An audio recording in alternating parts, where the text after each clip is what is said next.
दोस्तों नमस्कार, मैं हूं पवन शर्मा। आप देख रहे हैं नेशनल आवाज इंडिया न्यूज चैनल।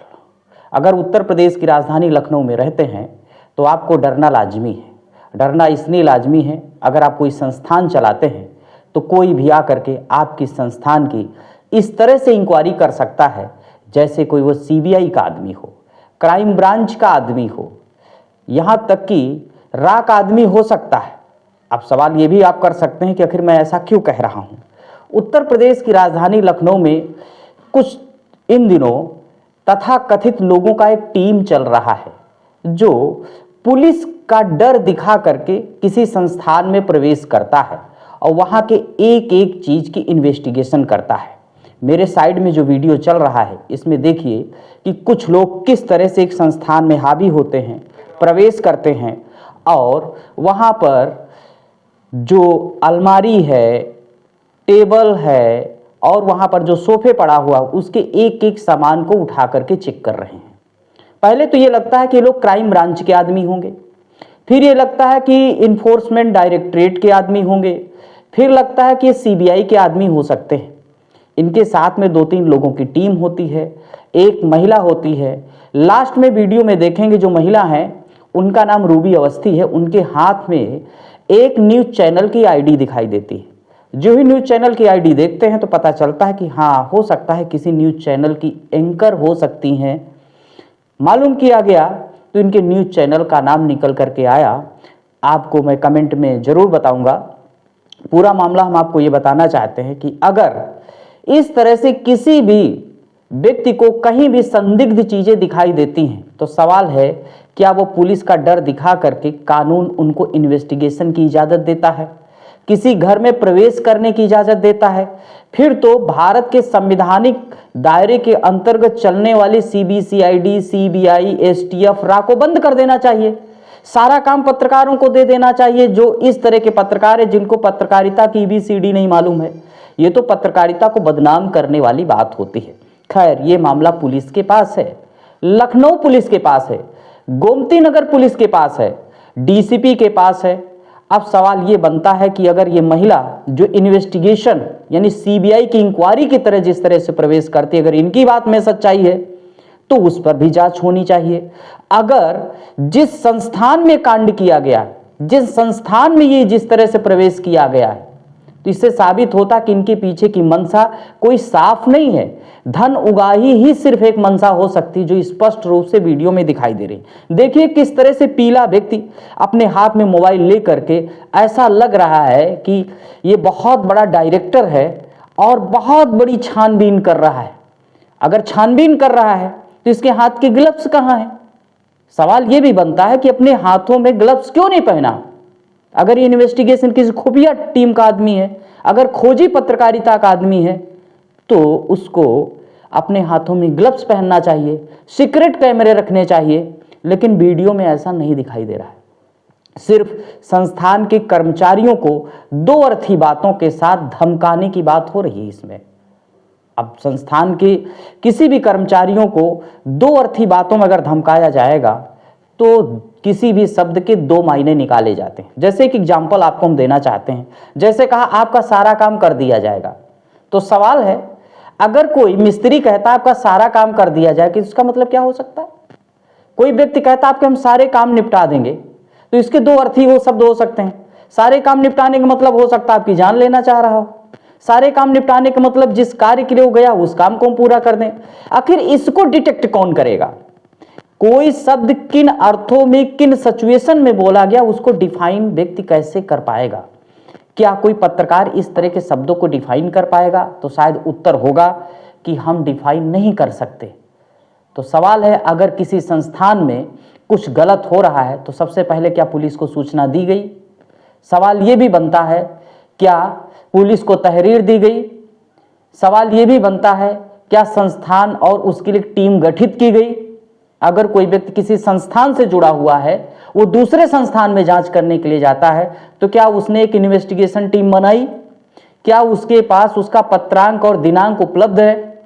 या सिर्फ एक माइक और आईडी लेकर के किसी संस्थान में घुस जाइए, उसको बदनाम करिए, उसके बाद अगर वहां से पैसा ना मिले तो फिर आप ब्लैकमेल करिए? क्या किसी संस्थान के द्वारा कहीं जांच कमेटी बनाई जाती है तो सवाल है कि भारत के संविधान के अंतर्गत जांच कमेटियां सिर्फ पुलिस महकमे को, गृह विभाग को दी गई हैं। पत्रकारिता में किसी भी जांच कमेटी को अधिकार नहीं है कि वो जा करके किसी की जांच करे। सवाल है कि अगर पत्रकारिता का चोला ओढ़ करके एक ग्रुप बना करके उसको जांच कमेटी नाम दिया जाएगा तो ये जांच कमेटी नहीं, ये सिर्फ एक गैंग है और इस गैंग पर एक्शन होना चाहिए। पत्रकारिता में कोई ऐसा कॉलम नहीं है कि आप जांच करिए। हाँ, आप कहीं गलत हो रहा है तो उसकी खबर दिखा सकते हैं।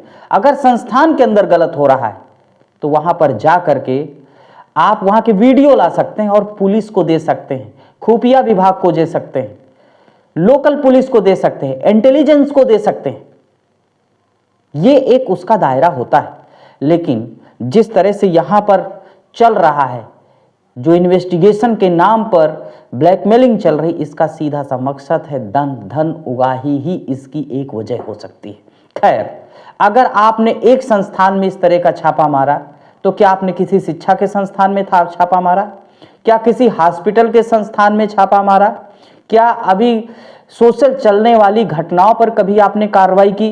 अगर कोई संस्थान पर्टिकुलर ही चीजों को टारगेट कर रहा है तो इसके पीछे की मंशा बिल्कुल साफ है, सिर्फ पैसा, सिर्फ मनी मनी मनी मनी।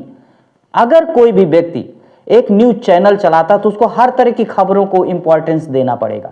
एक पर्टिकुलर इंडिविजुअल खबर के पीछे पड़ करके उसको शायद बढ़ावा देना, उसका एक ही मकसद साफ होता है कि वो व्यक्ति पत्रकारिता को बदनाम कर रहा है, उसकी आड़ में धन उगाही का षड्यंत्र कर रहा है, जिसको केवल समझा जा सकता है। पुख्ता सबूत तो उसके तो खैर नहीं दिए जा सकते, लेकिन क्या हो रहा है वो उसको अच्छी तरह से समझा जा सकता है। अब इन पत्रकार महोदया को आप देखिए, अच्छी तरह से एक आईडी लेती हैं, वकील की वेशभूषा में हैं, जाती हैं और संस्थान पर रेड मारती हैं। रेड में आखिर इनको क्या मिला? ये भी कहती कि इनको वीडियो पहले मिल चुका है, किसी चीज का साक्ष्य मिल चुका, तो वो वीडियो क्या पुलिस को दिया गया? शायद लखनऊ पुलिस के पास इसका उत्तर नहीं, क्योंकि लखनऊ पुलिस के पास पीड़ित संस्थान की जो मालकिन है उन्होंने तहरीर दिया है, गोमती नगर थाने में अमुक महिला के खिलाफ मुकदमा दर्ज कराने की तहरीर दिया। अभी तक मुकदमा पंजीकृत नहीं हुआ है। जो पीड़ित संस्थान की मालकिन है उनका कहना है ये टीम वहां पर आई थी और हमारे साथ अभद्रता किया, मेरे साथ गलत काम किया और उन्होंने ये भी अवगत कराया कि डरा करके, धमका करके उन्होंने ये भी बताया कोई आग्नेय अस्त्र उन्होंने अपने पास ले रखा था, जिसकी नोक पर उनके साथ दुष्कर्म भी किया गया है।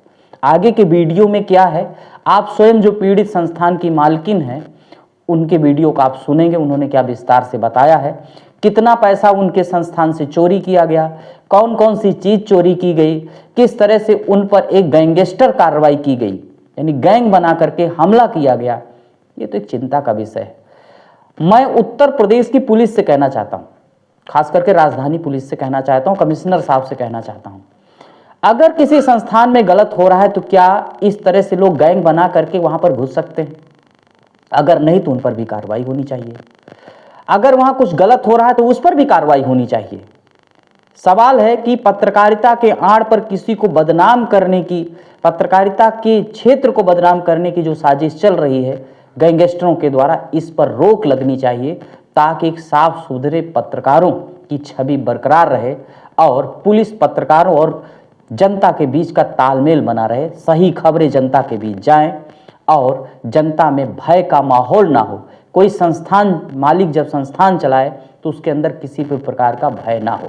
तो इसलिए जिन लोगों ने इस तरह की कार्रवाई को, एक गुंडा कार्रवाई को अंजाम दिया, उनको अतिशीघ्र पकड़ा जाए, उन पर मुकदमा दर्ज कराया जाए, उनकी बातों को सुना जाए कि आखिर उन लोगों ने ऐसी कार्रवाई क्यों किया, उनके पीछे इनकी मंशा क्या हो सकती और कौन कौन लोग उनके साथ शामिल हैं, उनको भी पकड़ा जाए।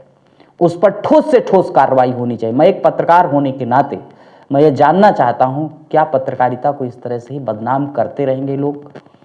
गुंडा बन करके जाएंगे, गैंग बना करके पत्रकारों को बदनाम करेंगे, या किसी संस्थान मालिक के वहां गलत कुछ हो रहा है तो क्या पुलिस को सूचना नहीं देंगे, स्वयं डीलिंग करने लगेंगे? हमारे वहाँ एक रूबी अवस्थी नाम की आई थी, 4-5 लोग भी उनके साथ थे। तो वो कह रही थे मैं मीडिया की तरफ से हूँ, पत्रकार, तो हमें थोड़ी छानबीन करनी है। तो छानबीन करने के बदले उन्हीं ने कहा जो है हमारे पास 4-5 लोग और भी नीचे पुलिस वाले भी खड़े हैं, सब खड़े, तो हमें छानबीन करनी। तो छानबीन करने के बहाने तो उन्हीं ने हम लोग के साथ मारपीट की।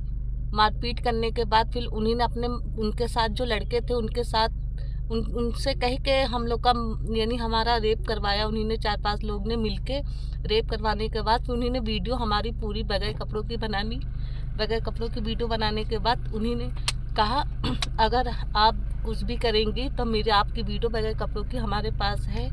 तो जो है फिर उसके बाद फिर और भी छानबीन करने लगे, मारपीट भी करने लगे। फिर हमारे गले में उन्हीं ने गले में भी देखा तो गले में 8,500 रुपये भी पड़े थे, हमारी जेब में भी थे 2,400 रुपये, वो निकाल लिया। और कैमरे का जो DVR था वो भी उन्हीं ने ले लिया ज़बरदस्ती से कि अगर नहीं भी निकालेंगे तो वो जो है पुलिस थाना सब करके वो यानी डराने धमकाने लगे। डराने धमकाने के बाद तो फिर उसके बाद फिर हमने गोमती नगर थाने पर FIR भी दी, फिर भी कोई सुनवाई नहीं हुई।